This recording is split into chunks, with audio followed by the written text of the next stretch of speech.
Chapter 7, Atmospheric Pressure and Wind. Section 7.1, Atmospheric Pressure. So air is a tangible substance, and as a result it has mass. And that mass can be acted on by gravity. And on the Earth, gravity pulls air that is in the atmosphere towards the Earth's surface. This creates atmospheric pressure. Now, scientists often talk about atmospheric pressure in relative terms. We usually say that the pressure is low or the pressure is high. And this is a relative measure. Usually when we're talking about low air pressure, it's because air is moving into a location and then up into the atmosphere, creating sort of a vacuum effect behind it at the Earth's surface. High pressure usually involves air that is descending from much higher in altitude towards the surface and then moving outward. Now, before we talk more about atmospheric pressure and its relationship to the atmosphere and atmospheric processes, we should talk about something known as the ideal gas law. And the atmosphere, the various gases in the Earth's atmosphere act as if they were one single gas. And we can examine the way they behave through 4 different measures: temperature, pressure, density, and volume. So let's describe some of the properties associated with the ideal gas law. And what we're going to do is we're going to take one of these variables, hold it constant, and then see what happens to the other factors when we cause a change in some factor. So let's begin by holding temperature constant.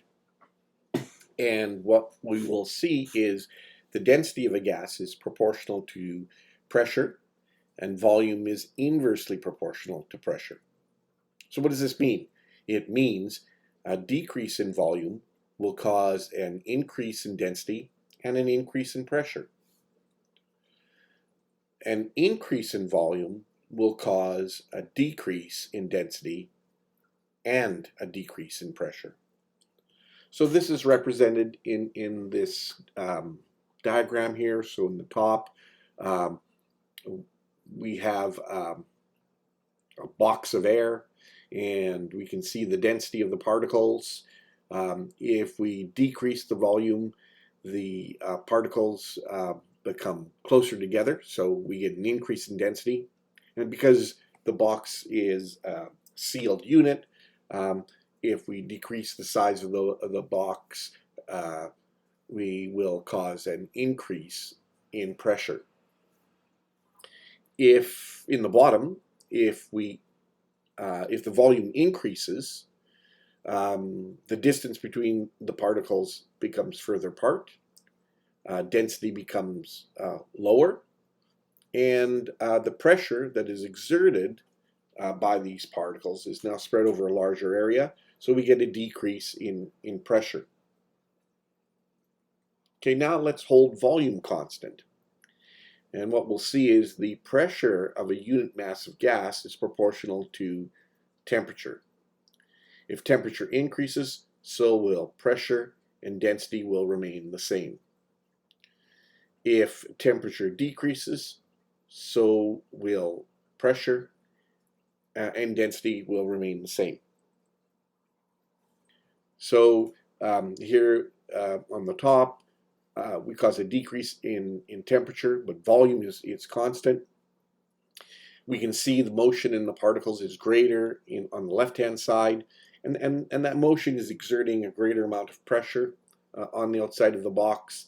If we cool these particles, there will be less movement and therefore less pressure exerted on the outside of the box. If we increase the pressure, we're increasing the motion in the particles. So we're talking about the bottom diagram now, and that's going to cause an increase in pressure. In both cases where we're decreasing temperature or increasing pressure, density remains unchanged. Some of you may have heated a container with a gas and caused an explosion. And that's what would happen in the bottom diagram if the outside of that box was unable to keep those particles in. Holding pressure constant causes the volume of a gas to be proportional to temperature. So if we decrease temperature of a unit mass of gas, it will cause its volume to decrease and its density to increase as long as there's no change in pressure. If we increase temperature of a unit mass of gas, it'll cause its volume to increase and its density to decrease as long as there is no change in pressure. So here we've got this represented once again in some diagrams. So on the top, we're causing a temperature decrease. This should cause the volume to shrink and the density to increase if pressure is held constant. If we increase the temperature and hold pressure constant, the volume should increase and density should decrease as the particles have more distance between them. Okay, let's now talk about surface atmospheric pressure. So one of the things we want to take a look at is how does surface pressure change with altitude? And this gives us some indications about what's going on at the Earth's surface. As I said, gravity is pulling on the gas molecules, and it's causing them to reach a maximum density and a maximum pressure at the Earth's surface. So that's what we should see. If we examine atmospheric pressure with altitude, that it increases until we get to the surface. The average air pressure at the Earth's surface is about 1,013.2 millibars. And millibars is a unit for measuring pressure. So here we can see pressure change with altitude, average value of 1013.2 millibars at the Earth's surface. And notice that the change as we move up in altitude is not linear, it's curvilinear, and that's an important fact to remember. Now, air pressure at the Earth's surface isn't always 1013.2 millibars. It does vary over time, and it varies over space. There are areas of the planet that have high pressure relative to other areas that have low pressure. So low relative to that 13.2 or high relative to that 13.2 average pressure. Highest pressures on our planet are usually found in the winter months, in that hemisphere where winter is occurring, and where you have descending air. And that descending air might be the result of larger circulation cells that exist in the atmosphere. Lowest pressures tend to exist in locations that have high temperatures, so in the tropics, and where air is rising because it's warmer than the air around it. On our planet, some of the lowest surface pressures are associated with hurricanes. This diagram shows us scales of measuring pressure. So millibar on the right, an old scale that you might have a barometer in your house that uses inches. And as I said, average atmospheric pressure is about 1013 millibars, or about 29.92 inches. And then that light green shaded area gives the normal range of pressure that occurs at the Earth's surface. So this is normal range. So normal range is from about 970 to about 1050 millibars. The highest pressure ever recorded was in Siberia in 1968. In December, in the winter month, pressure reached a high value of 1084 millibars. The highest in North America occurred in Dawson, Canada at 1080 millibars, once again in the winter, February 1989. Lowest pressures, if we look at the bottom of this diagram, are associated with hurricanes. So the lowest North American hurricane pressure recorded was 888 millibars in September 1988. For the whole planet, hurricane tip in the Pacific Ocean reached a value of 870 millibars on October 1997. Hurricanes in the Atlantic aren't generally as strong as hurricanes that occur in the western Pacific Ocean up against Asia. Now, how do we measure atmospheric pressure? One instrument that is commonly used is barometer. And the first atmospheric pressure barometer was developed in an experiment by Torricelli in 1643. Torricelli immersed a tube, sealed at one end into a container of mercury. And he saw within this container that the mercury moved up into the sealed tube to a height of approximately about 30 inches above the surface in the larger container of mercury. So what he was seeing was atmospheric pressure pushing on the mercury surface, causing him to move up the tube.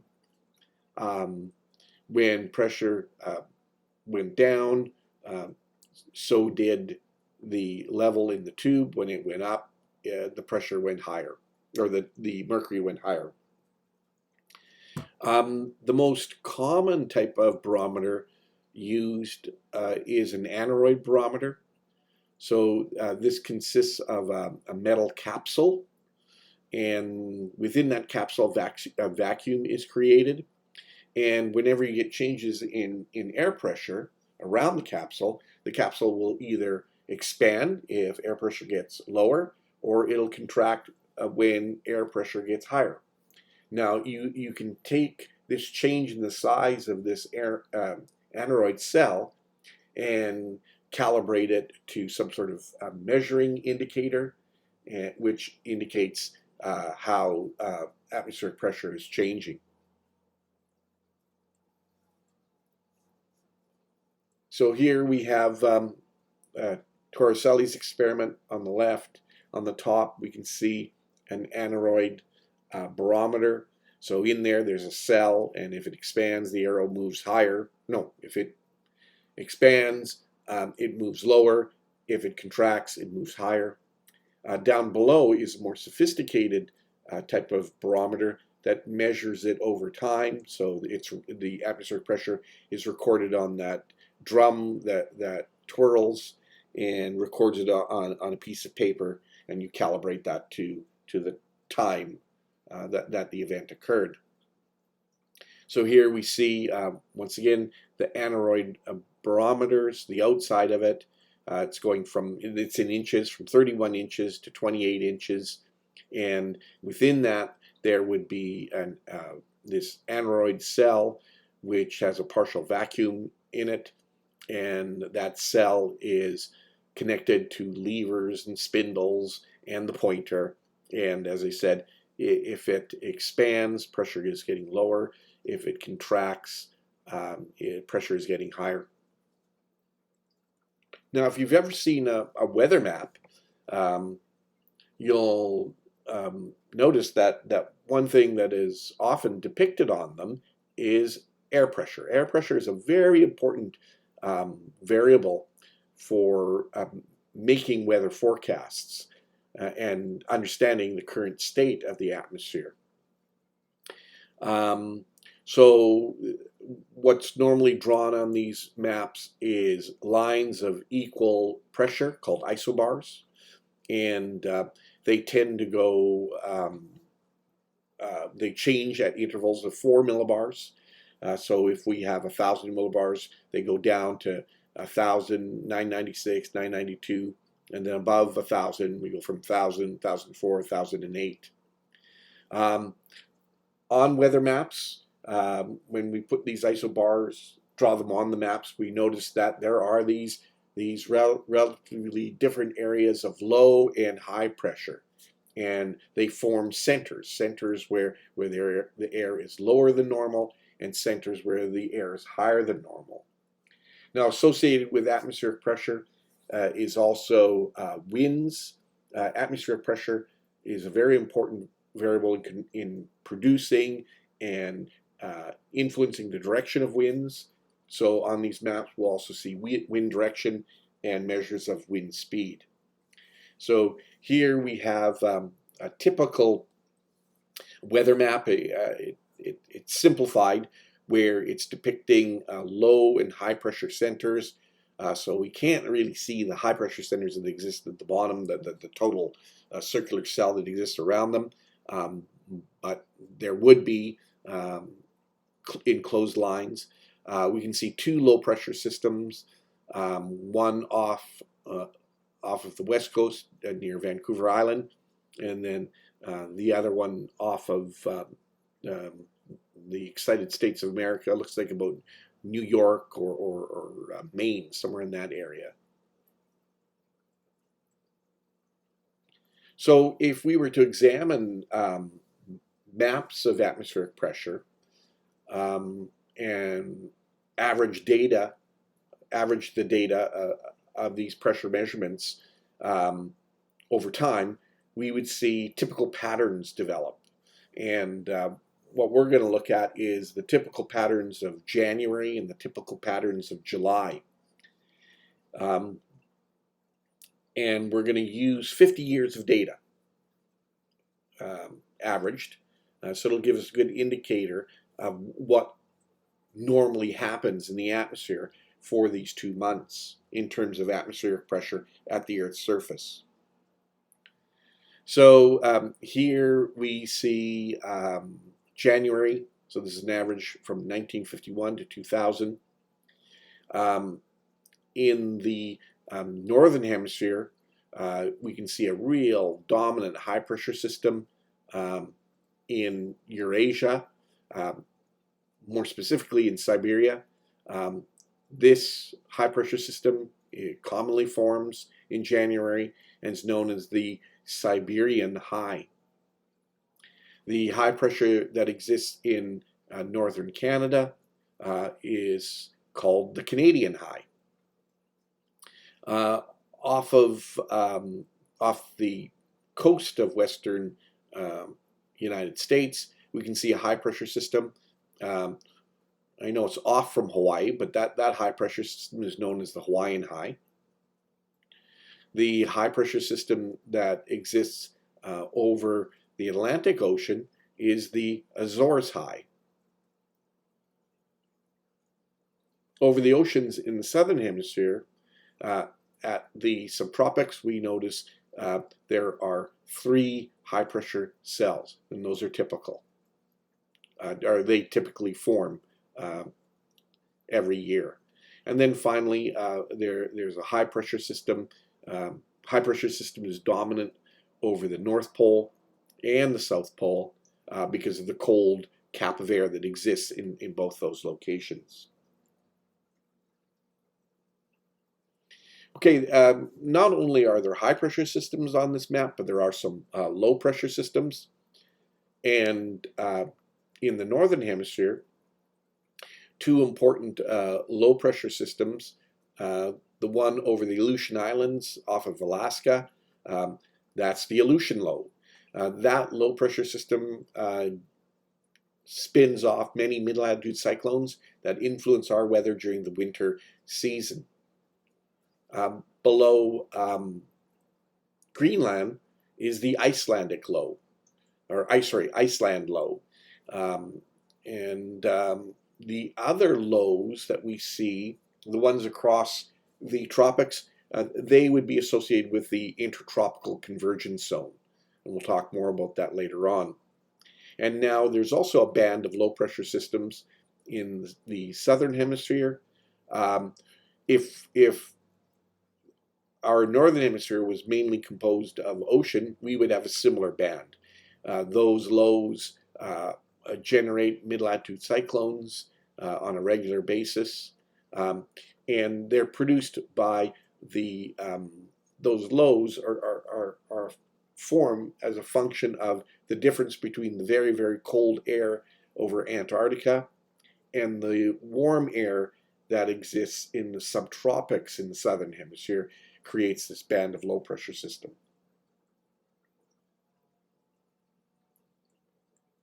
Okay, let's now look at, there's January again. So one more view of it. Let's now look at July.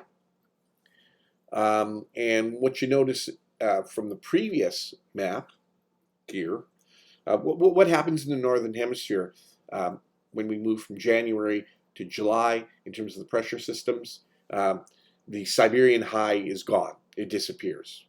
The high over Canada, northern Canada, it also disappears. And that's because these land masses are heating up during July.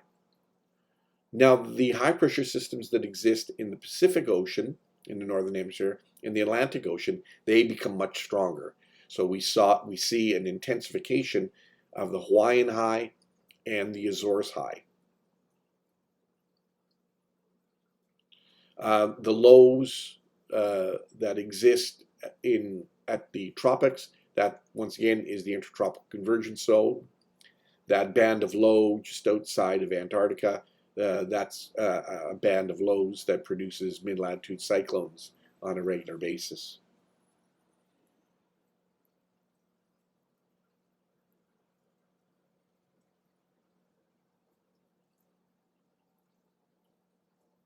So as I said about the high pressure systems, in the southern hemisphere, notice they also intensify and expand and move northward from the January situation. And because winter is occurring in Antarctica, that south polar high becomes a lot stronger than it was in January. And of course, January would be the summer months in the southern hemisphere.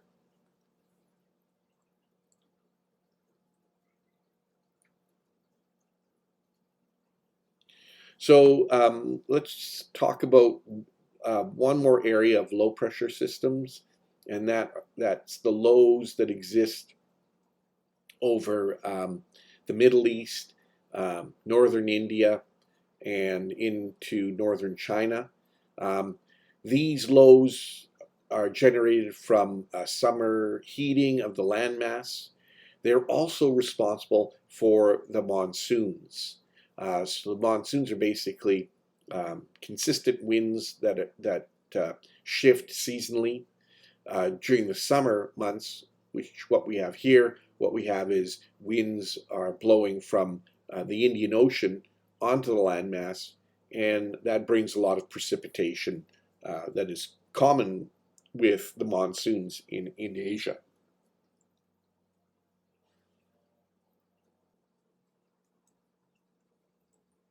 Okay, so let's now look at an animation of a monthly change in atmospheric pressure using the data, the 50 years of data from 1951 to 2000.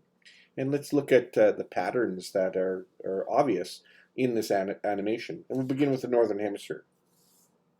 In the Northern Hemisphere, the Arctic Ocean is a high pressure area in winter, a low pressure area in summer. At 60 degrees north, low pressure centers develop over the Aleutian Islands and below Greenland, the Iceland low, during the winter months. During the summer months, they disappear. High pressure over the mid-latitude continental areas is most dominant in the winter months. In the summer months, the continents warm up, and that high pressure that exists in the winter disappears and is replaced by low pressure. In the subtropics, over the oceans, the Atlantic and the Pacific, the high pressure centers there are most intense during the summer months. At the equator, we have the intertropical convergence zone, an area of low pressure that is the result of global circulation and the meeting of trade winds on either side of the thermal equator. This intertropical convergence zone moves north of the equator during summer, south of the equator during winter. Now let's focus on the southern hemisphere. So over Antarctica, the pressure there, high pressure is most intense during the winter months and weakens during the summer months. That zone of low pressure that exists at about 60 degrees south that generates mid-latitude cyclones, it seems to stay strong all year long. The high pressures systems that exist over the Pacific, the Atlantic, and the Indian Ocean in the southern hemisphere are most intense during June, July, and August. Over the continents of the southern hemisphere, the land masses tend to be high pressure during the months of June, July, and August. During December, January, and February, the land masses heat up and are replaced by low pressure systems.